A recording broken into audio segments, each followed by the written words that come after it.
Κάθε προσευχή που έχεις ψιθυρίσει, κάθε στιγμή που έχεις οικετεύσει για βοήθεια, κάθε φορά που κοίταξες στον ουρανό και αναρωτιώσουν αν κάποιος σε άκουγε, μιλούσε σε κάτι.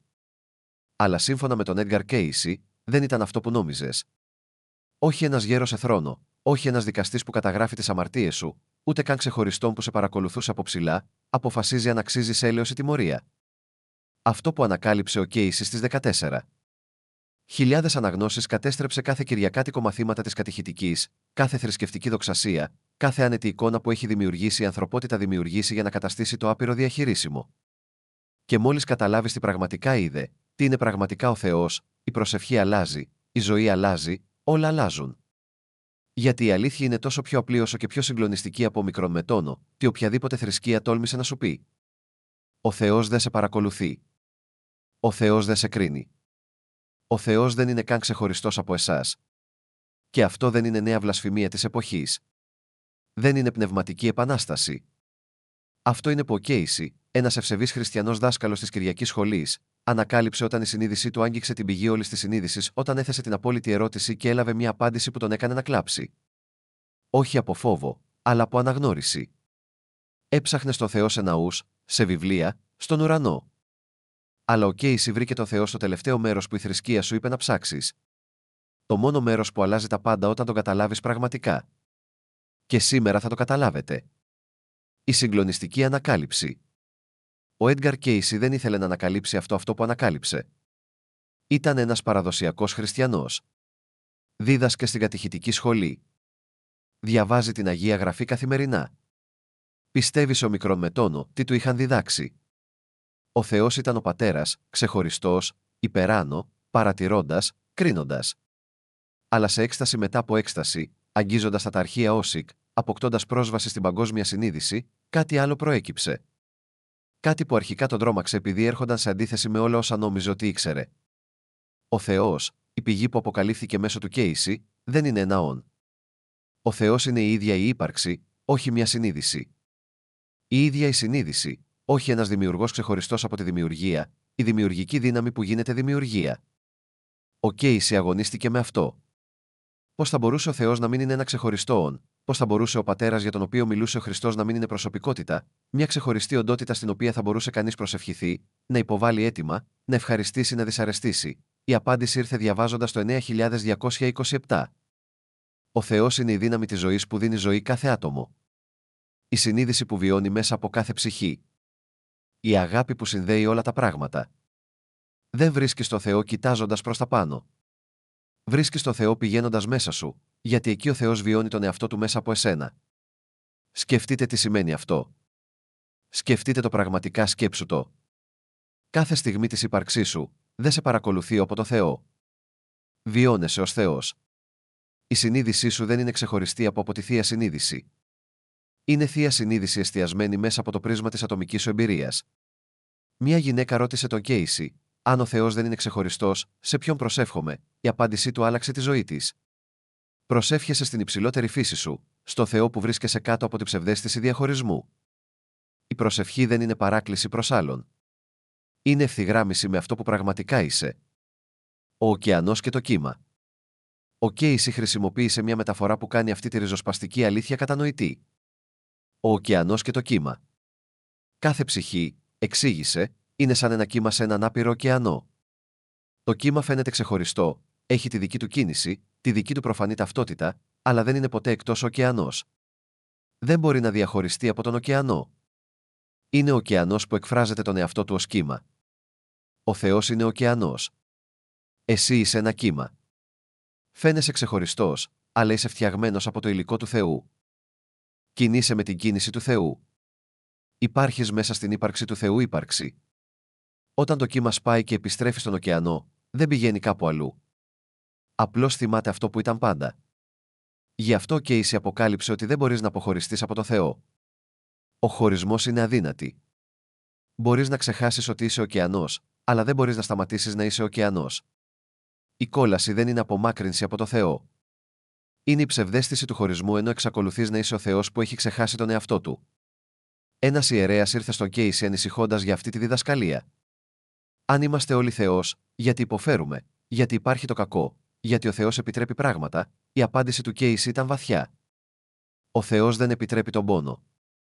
Ο Θεός βιώνει τα βάσανα μέσω των μερών του εαυτού του που έχουν ξεχάσει ποια είναι. Κάθε πόνο που νιώθεις, το νιώθει και ο Θεός. Κάθε χαρά που ζεις, τη βιώνει και ο Θεός. Εσύ είσαι ο τρόπος με τον οποίο ο Θεός ξέρει πώς είναι να είσαι άνθρωπος. Ο νόμος, όχι ο νομοθέτης. Εδώ είναι που η αποκάλυψη του Κέισι γίνεται ακόμα πιο ριζοσπαστική. Ο Θεός δεν είναι ένα όν που δημιούργησε τους νόμους. Ο Θεός είναι οι νόμοι. Ο Θεός είναι ο νόμος της αγάπης, δήλωσε ο Κέισι.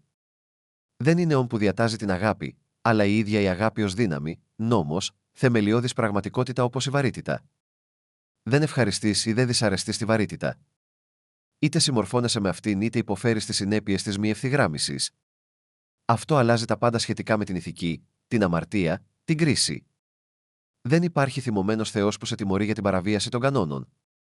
Υπάρχει απλώς η συνέπεια του να ενεργείς ενάντια στη φύση σου, ενάντια στο θεμελιώδη νόμο της αγάπης που είσαι. Η αμαρτία, εξήγησε ο Κέισι, είναι απλά λάθος. Είναι το κύμα που προσπαθεί να κινηθεί ενάντια στον ωκεανό. Δημιουργεί πόνο όχι ως τιμωρία, αλλά ως φυσική συνέπεια.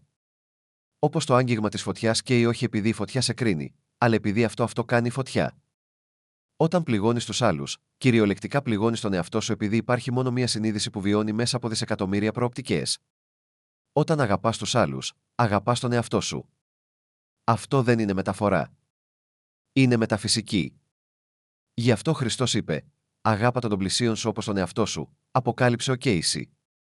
Όχι τόσο όσο τον εαυτό σου, αλλά όπως τον εαυτό σου. Γιατί στο βαθύτερο επίπεδο, είναι εσύ. Ένα άλλο κύμα στον ίδιο ωκεανό, μια άλλη έκφραση του ίδιου Θεού, το πρότυπο του Χριστού. Τώρα, ο Κέισι ήταν χριστιανός και αυτό που ανακάλυψε για τον Χριστό σε σχέση με το Θεό ήταν επαναστατικό. Ο Χριστός δεν ήταν ο μοναδικός γιος του Θεού. Ο Χριστός ήταν το πρώτο κύμα που θυμήθηκε πλήρως ότι ήταν ωκεανός ενώ ήταν ακόμα κύμα. Ο Χριστός, εξήγησε ο Κέισι, είναι το πρότυπο, το πρωτότυπο, ο πρώτος που πέτυχε την πλήρη συνείδηση του Θεού ενώ βρισκόταν σε ανθρώπινη μορφή. Όχι ο μοναδικός γιος του Θεού, αλλά ο μεγαλύτερος αδελφός, που δείχνει σε όλα τα κύματα πως να θυμούνται ότι είναι ωκεανός. Αυτό δεν υποβαθμίζει το Χριστό. Είναι κατανόηση της πραγματικής επίτευγμα του Χριστού. Δεν ήρθε για να λατρεύεται ως εξαίρεση. Ήρθε για να τον ακολουθήσουν ως παράδειγμα. Θα κάνετε μεγαλύτερα πράγματα από αυτά, είπε. Γιατί? Επειδή είστε φτιαγμένοι από το ίδιο υλικό του Θεού υλικό με Αυτόν. Κάθε ψυχή, Κέισι αποκάλυψε, είναι προορισμένη να επιτύχει τη συνείδηση του Χριστού συνείδηση. Να θυμηθεί πλήρως αυτό που είσαι ενώ είσαι ακόμα σε μορφή. Αυτός είναι ολόκληρος ο σκοπός της ύπαρξης. Ο Θεός γνωρίζει τον εαυτό του μέσα από άπειρες εμπειρίες, και στη συνέχεια να θυμάται τον εαυτό του μέσω αυτών ίδιες εμπειρίες. Ένας θεολόγος αμφισβήτησε τον Κέισι. Αυτό ακούγεται σαν πανθεϊσμός, σαν να λέμε ότι όλα είναι Θεός. Όχι, απάντησε ο Κέισι, απάντησε. Δεν είναι όλα Θεός. Όλα είναι στον Θεό, από το Θεό, μέσω Θεό. Ο Θεός είναι περισσότερο από το άθροισμα της δημιουργίας. Αλλά η δημιουργία υπάρχει μέσα της ύπαρξης του Θεού. Όπως οι σκέψεις σου υπάρχουν μέσα στο μυαλό σου, αλλά δεν αποτελούν το σύνολο του μυαλού σου. Το παράδοξο του προσωπικού Θεού. Αλλά νιώθω μια προσωπική σχέση με Θεό, έλεγε ο Κέισι. Νιώθω αγαπημένος από κάτι μεγαλύτερο από μένα. Ναι, ο Κέισι θα το επιβεβαίωνε. Επειδή το άπειρο μπορεί να είναι προσωπικό. Ο ωκεανός μπορεί εστιάσει τον εαυτό του ως κύμα. Το σύνολο μπορεί να επικοινωνήσει με το μέρος. Μπορείς να έχεις προσωπική σχέση με το Θεό, επειδή ο Θεός είναι το πρόσωπο με το οποίο έχει σχέση. Και οι δύο πλευρές της συζήτησης. Αυτό είναι το απόλυτο μυστικιστικό παράδοξο. Ο Θεός είναι απόλυτα υπερβατικός και απόλυτα επικείμενος, εντελώς πέρα και εντελώς εντός του πιο μακρινού άστρου και τον επόμενο χτύπο της καρδιάς σου. Όταν προσεύχεσαι, εξήγησε ο Κέισι, δεν στέλνεις μηνύματα στο διάστημα σε μια μακρινή θεότητα. Ευθυγραμμίζεις τη συνείδησή σου με τη συνείδηση του ωκεανού. Θυμάσαι τι είσαι κάτω από αυτό που φαίνεσαι να είσαι. Η προσευχή δεν αλλάζει τη γνώμη του Θεού. Ο Θεός δεν έχει μυαλό ξεχωριστό από όλα μυαλά. Η προσευχή αλλάζει τη δική σου γνώμη, ευθυγραμμίζοντας με το θεϊκό μυαλό που ήδη είσαι αλλά έχετε ξεχάσει. Αυτή η αίσθηση παρουσία που νιώθεις στη βαθιά προσευχή στο διαλογισμό. Δεν είναι ο Θεός που σας επισκέπτεται. Είστε εσείς που αναγνωρίζετε το Θεό που ήσουν πάντα. Η ειρήνη που ξεπερνά την κατανόηση δεν στέλνεται από ψηλά. Αναδύεται από μέσα σου όταν σταματάς να δημιουργείς την αναταραχή του χωρισμού. Γιατί υπάρχει το κακό, Η ερώτηση που έκαναν όλοι στον Κέισι. Αν είμαστε όλοι Θεός, γιατί υπάρχει το κακό, γιατί ο Θεός να δημιουργήσει τον πόνο, γιατί ο ωκεανός να δημιουργεί καταιγίδες που καταστρέφουν τα κύματα του, η απάντηση του Κέισι αναδιαμορφώνει τα πάντα. Ο Θεός δεν δημιούργησε το κακό. Ο Θεός δημιούργησε την ελεύθερη βούληση και η ελεύθερη βούληση δημιούργησε την πιθανότητα του κακού. Για να γνωρίζει ο Θεός τον εαυτό του πλήρως, έπρεπε να δημιουργήσει την πιθανότητα να μην γνωρίζει τον εαυτό του. Το φως μπορεί να γνωρίζει τον εαυτό του ως φως μόνο δημιουργώντας τη δυνατότητα του σκότους. Σε κάθε ψυχή δόθηκε το απόλυτο δώρο, την ελευθερία να ξεχάσει τι είναι. Γιατί? Επειδή η ανάμνηση δεν έχει νόημα χωρίς τη λησμονιά. Η επιστροφή στο σπίτι δεν έχει χαρά χωρίς να έχεις φύγει. Η επανένωση δεν έχει γλυκύτητα χωρίς το χωρισμό. Το κακό, εξήγησε ο Κέισι, είναι απλά ο βαθμός στον οποίο η συνείδηση έχει ξεχάσει τη θεϊκή της φύση. Ο Χίτλερ δεν ήταν δαίμονας. Ήταν Θεός τόσο χαμένος στην ψευδαίσθηση του διαχωρισμού που μπορούσε να διαπράξει φρικαλαιότητες εναντίον του ίδιου του εαυτού. Αυτό δεν είναι δικαιολογία για το κακό. Είναι την κατανόησή του. Το κακό είναι σοβαρή πνευματική αμνησία. Είναι το κύμα που πιστεύει ότι είναι ξεχωριστό και ανώτερο από τα άλλα κύματα, χωρίς να αναγνωρίζει ότι όλα είναι ο ίδιος ωκεανός. Αλλά εδώ είναι η ελπίδα. Καμία ψυχή δεν μπορεί να παραμείνει χαμένη για πάντα. Κάθε κύμα τελικά επιστρέφει στον ωκεανό. Κάθε άσωτος τελικά επιστρέφει στο σπίτι. Μπορεί να χρειαστούν πολλές ζωές, αιώνες, αλλά κάθε σπίθα του Θεού τελικά θυμάται το Θεό της. Ο σκοπός της ύπαρξης. Γιατί λοιπόν ο Θεός το έκανε αυτό? Γιατί η άπειρη συνείδηση να κατακαιρματιστεί σε δισεκατομμύρια περιορισμένες προοπτικές, γιατί ο ωκεανός έγινε κύματα, η Κέισι έλαβε μια εκπληκτική απάντηση. Ο Θεός ήθελε να βιώσει τον εαυτό του, να γνωρίσει τον εαυτό του, να εκφράσει αγάπη και να είναι αγαπητός. Αλλά πώς μπορεί το άπειρο να βιώσει οτιδήποτε όταν είναι τα πάντα, μόνο γίνει πεπερασμένο? Μόνο με τον περιορισμό μπορεί το απεριόριστο να γνωρίσει τον εαυτό του. Εσύ είσαι ο τρόπος με τον οποίο ο Θεός βιώνει την ανθρώπινη ύπαρξη. Μέσα από τα μάτια σου, ο Θεός βλέπει. Μέσα από πόνο σου, ο Θεός μαθαίνει τη συμπόνια. Μέσα από τη χαρά σου, ο Θεός γνωρίζει την ευτυχία. Μέσα από την αγάπη σου, ο Θεός βιώνει το να είσαι αγαπημένος. Αυτό δεν είναι παιχνίδι, Κέισι, δεν είναι δοκιμασία. Δεν είναι κρίση.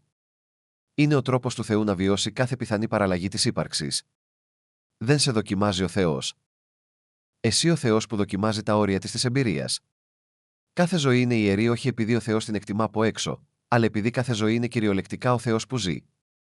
Κάθε θάνατος είναι ο Θεός που βιώνει μεταβατική εμπειρία. Κάθε γέννηση είναι ο Θεός που ξεκινά μια νέα περιπέτεια στη συνείδηση. Γι' αυτό η αυτοκτονία είναι τραγική, εξήγησε ο Κέισι, εξήγησε. Όχι επειδή ο Θεός συντιμωρεί, αλλά επειδή ο Θεός εγκαταλείπει μια εμπειρία πρόωρα, αναγκάζοντας τον να ξαναρχίσει το μάθημα αντί να το ολοκληρώσει. Η αλήθεια για τον παράδεισο και την κόλαση. Τι γίνεται με τον παράδεισο και την κόλαση? Αν δεν υπάρχει ξεχωριστός Θεός που μας κρίνει. Τι συμβαίνει μετά το θάνατο? Οι αποκαλύψεις του Κέισι για τη μετά θάνατον ζωή σοκάρισαν όλους. Ο παράδεισος και η κόλαση είναι καταστάσεις συνείδησης, όχι τόποι. Ο βαθμός ανάμνησης ή της λύθης του ποιοι είστε. Ο παράδεισος είναι συνείδηση πλήρως ενήμερη για τη θεϊκή της φύση, βιώνοντας την ευδαιμονία της ενότητας διατηρώντας παράλληλα την ατομικότητα. Η κόλαση είναι η συνείδηση που είναι πλήρως πεπισμένη για το διαχωρισμό της, βιώνοντας την αγωνία της απομόνωσης που στην πραγματικότητα δεν υπάρχει. Μετά το θάνατο, αποκάλυψε ο Κέισι, έλκεσαι προς το επίπεδο συνείδησης που έχεις επιτύχει, το όμοιο έλκει το όμοιο. Όσοι έζησαν με αγάπη, βρίσκονται σε σφαίρες αγάπης. Εκείνοι που έζησαν με φόβο βρίσκονται σε βασίλεια φόβου, όχι ως τιμωρία, αλλά ως φυσικό συνέπεια. Πηγαίνετε εκεί όπου η συνείδησή σου συντονίζεται. Αλλά υπάρχει ελπίδα. Η κόλαση δεν είναι αιώνια επειδή η λύθη δεν είναι αιώνια. Κάθε ψυχή τελικά θυμάται. Κάθε κύμα αναγνωρίζει τελικά ότι είναι ωκεανός. Μπορεί να χρειαστούν αμέτρητες ζωές, αλλά ο Θεός δεν χάνει κομμάτια του εαυτού του μόνιμα. Η αιώνια καταδίκη, δήλωσε με τόλμη ο Κέισι, είναι αδύνατη.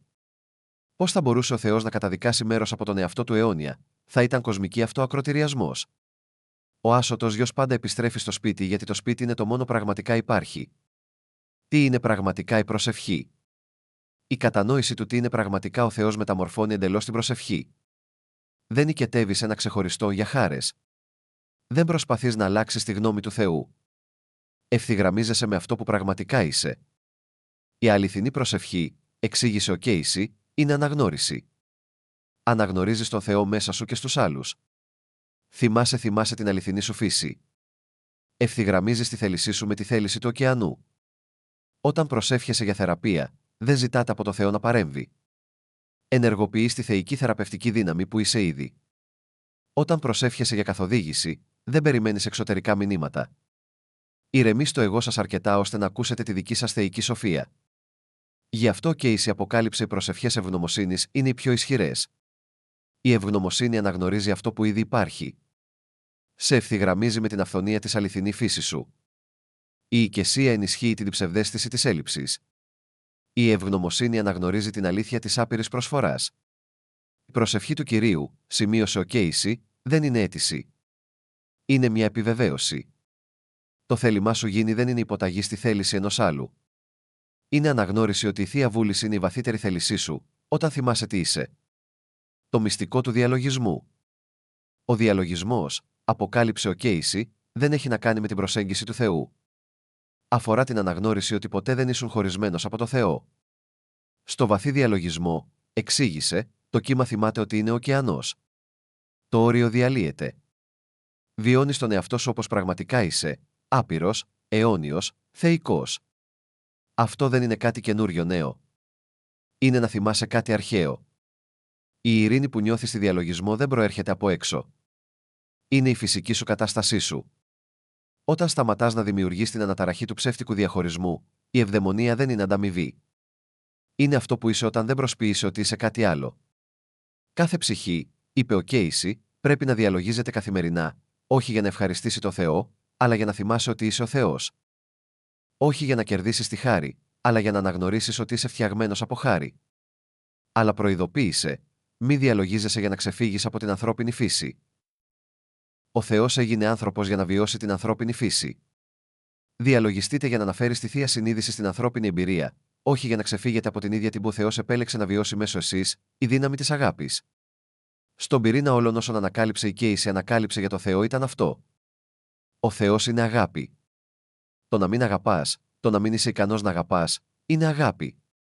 Η αγάπη δεν είναι κάτι που κάνει ο Θεός, εξήγησε ο Κέισι.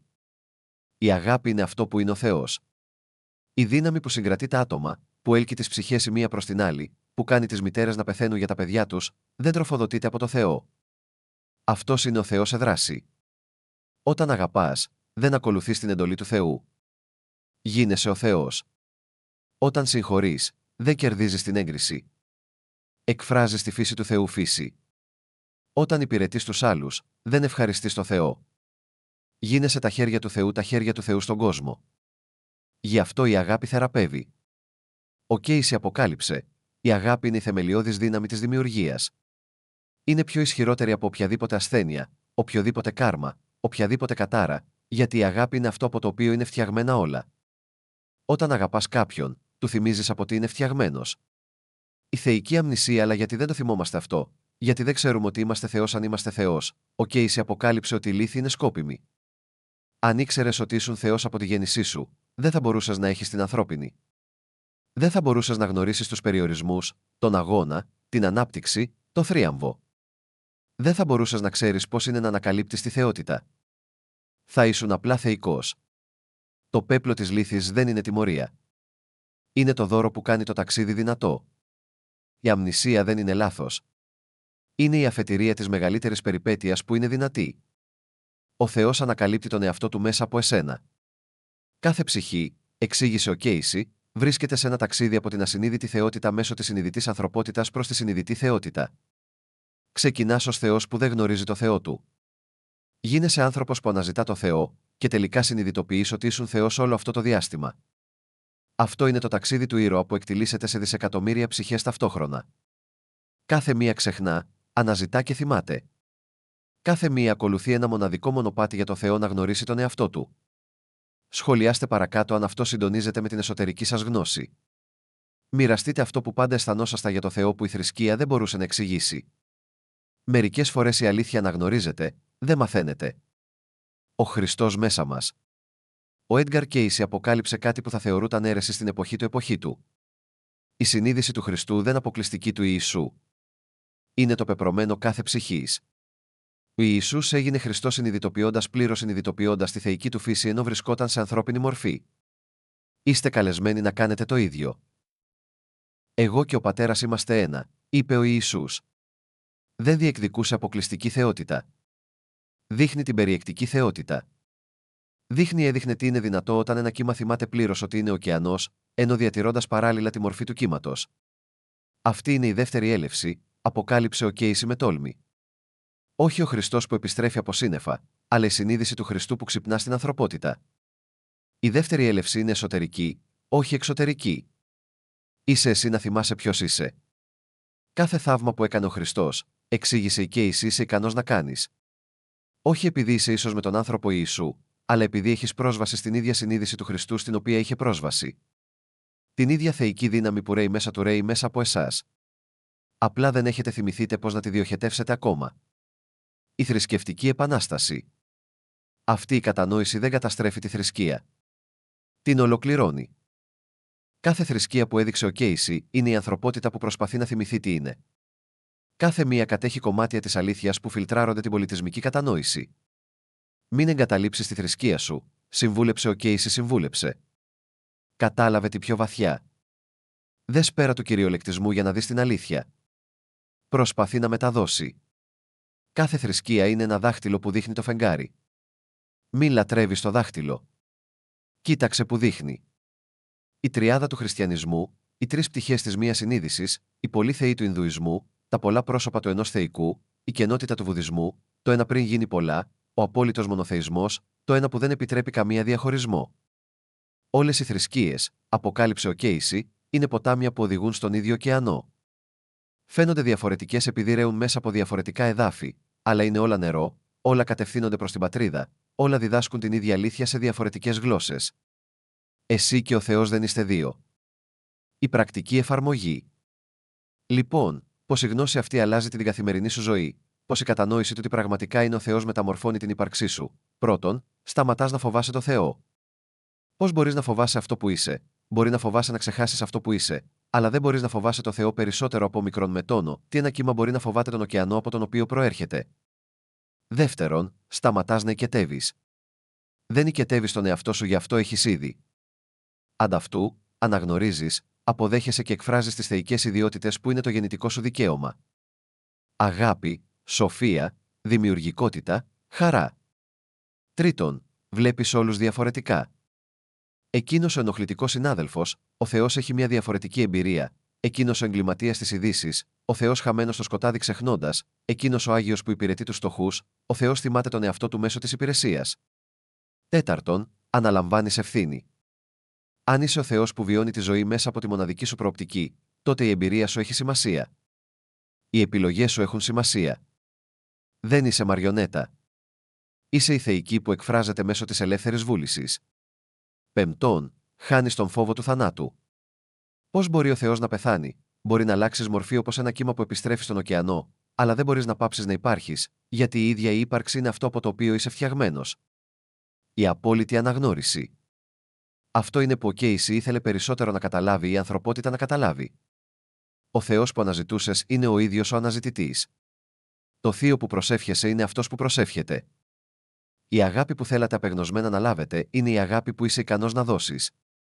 Δεν έχεις εγκαταλειφθεί από το Θεό. Είσαι ο Θεός που βιώνει πώς είναι να νιώθεις. Δεν έχεις κρυθεί από το Θεό. Είσαι ο Θεός που μαθαίνει τη δημιουργεί, η κρίση δημιουργεί. Δεν έχεις αγαπηθεί από το Θεό. Είσαι ο Θεός που ανακαλύπτει τι είναι η αγάπη μέσα από την εμπειρία και την εκφρασή της. Η βασιλεία των ουρανών είναι μέσα μας. Ο Χριστός είπε ότι το εννοούσε κυριολεκτικά. Όχι ότι ο ουρανός είναι μέσα στο σώμα σου, αλλά ότι ο ουρανός είναι η αληθινή σου φύση όταν θυμάσαι ποιος είσαι. Κάθε πνευματική διδασκαλία που έδειξε ο Κέισι προσπαθεί να σας ξυπνήσει να συνειδητοποιήσεις αυτή την αλήθεια. Δεν είσαι άνθρωπος που αναζητά το Θεό. Είσαι ο Θεός που βιώνει μια ανθρώπινη εμπειρία. Δεν προσπαθείς να φτάσεις κάπου. Είσαι ήδη εκεί, ονειρεύεσαι. Βρίσκεσαι σε ένα ταξίδι. Η επιστροφή στο σπίτι. Όλο το πνευματικό μονοπάτι, όλη η θρησκεία, όλη η αναζήτηση, Κέισι αποκαλύπτεται, είναι απλά το ταξίδι επιστροφή στο σπίτι, αυτό που στην πραγματικότητα δεν έφυγες ποτέ. Είσαι ήδη στον ωκεανό, ονειρεύεσαι. Είσαι ένα ξεχωριστό κύμα, που ξυπνάει σιγά σιγά στην υγρασία που αποδεικνύει ότι ποτέ δεν έφυγες από το νερό.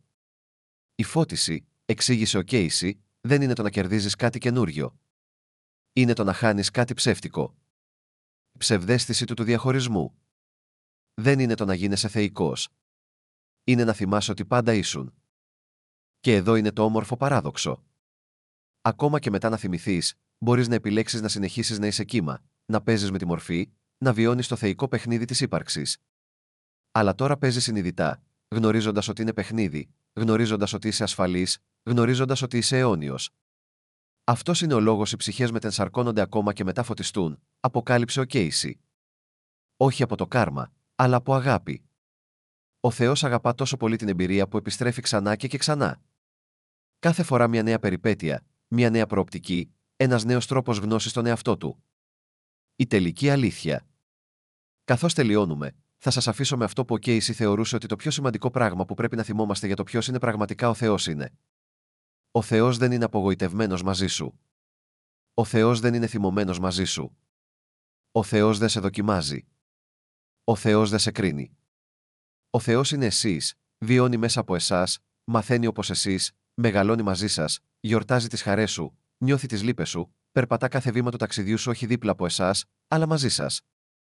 Ποτέ δεν ήσασταν μόνοι γιατί το να είσαι μόνος είναι αδύνατο. Ποτέ δεν εγκαταλείφθηκες γιατί η εγκατάλειψη είναι ψευδαίσθηση. Ποτέ δεν ήσουν αγάπητος γιατί είσαι φτιαγμένος από την ίδια την αγάπη. Ο Θεός που σου δίδαξαν, ξεχωριστός, απόμακρος, επικριτικός, ήταν η προσπάθεια να κατανοήσει το ακατανόητο. Αλλά ο Θεός που ανακάλυψε η Κέισι, οικείος, άμεσος, πανομοιότυπος με το βαθύτερο εαυτό σου. Αυτή είναι η αλήθεια που οι μυστικιστές πάντα γνώριζαν και οι θρησκείες πάντα έχουν πάντα κρύψει. Δεν χρειάζεται να κερδίσεις την αγάπη του Θεού, αγάπη του Θεού. Είσαι η αγάπη του Θεού σε μορφή. Δεν χρειάζεται να αναζητήσετε τη θέληση του Θεού. Η βαθύτερη θέληση είναι η θέληση του Θεού. Δεν αφοβάσαι την κρίση του Θεού. Ο Θεός δεν κρίνει το χορό. Είναι χορός. Αν αυτή η αλήθεια αντυχεί στη ψυχή σου, μοιράσου τη με άλλους που είναι έτοιμοι. Εγγραφείτε για να εμβαθύνετε σε αυτά τα μυστήρια. Σχολιάστε με τη δική σας αναγνώριση για αυτό που πάντα ήξερες, αλλά η θρησκεία ποτέ επιβεβαίωσε. Η αναζήτηση τελείωσε. Όχι επειδή βρήκατε το Θεό, αλλά επειδή αναγνωρίσατε ότι ο αναζητητής και το αναζητούμενος ήταν πάντα ένα. Το κύμα θυμήθηκε ότι είναι ο ωκεανός. Ο ονειροπόλος ξυπνάει σε αυτό που πραγματικά είναι. Και αυτό που πραγματικά είσαι είναι πολύ πιο μεγαλειώδες από μικρόν με τόνο, τι οποιαδήποτε θρησκεία τόλμησε να σου πει. Είσαι δεν είσαι παιδί του Θεού. Είσαι ο Θεός που παίζει τον άνθρωπο. Δεν είσαι υπηρέτης του Θεού. Είσαι ο Θεός που υπηρετεί μέσω ανθρώπινων χεριών. Δεν προσπαθείς να φτάσεις στον Θεό. Ο Θεός σου προσπαθεί να φτάσει τον εαυτό του μέσω της ψευδαίσθησης του διαχωρισμού. Αυτό δεν είναι βλασφημία. Δεν είναι εγωισμός. Είναι η απόλυτη ταπεινότητα. Αναγνωρίζοντας ότι κάθε μεγαλείο που επιτυχάνεις είναι ο Θεός. Οποιαδήποτε αγάπη εκφράζεις είναι ο Θεός. Κάθε σοφία που μοιράζεσαι είναι ο Θεός, θυμάται τον εαυτό της μέσω εσένα. Καλώς ήρθες στο σπίτι σε αυτό που ήσουν πάντα. Καλώς ήρθες στην αλήθεια που σε ελευθερώνει. Καλώς ήρθες στην αναγνώριση ότι εσύ και ο Θεός δεν είστε δύο, δεν ήσασταν ποτέ, δεν θα μπορούσατε ποτέ να είστε δύο. Είστε το κύμα που σχηματίζεται από τον ωκεανό που παίζει να είναι ξεχωριστό, σιγά σιγά θυμόμαστε το νερό μας. Και σε αυτή αναμνηστικό, βρίσκεις την ειρήνη που πάντα αναζητούσες, γιατί η ειρήνη ποτέ έξω από σένα. Η αγάπη δεν ήταν ποτέ πέρα από εσένα. Ο Θεός δεν ήταν ποτέ απόντος. Απλά κοιτούσατε προς τη λάθος κατεύθυνση έξω, ενώ το Θείο ήταν πάντα μέσα σου.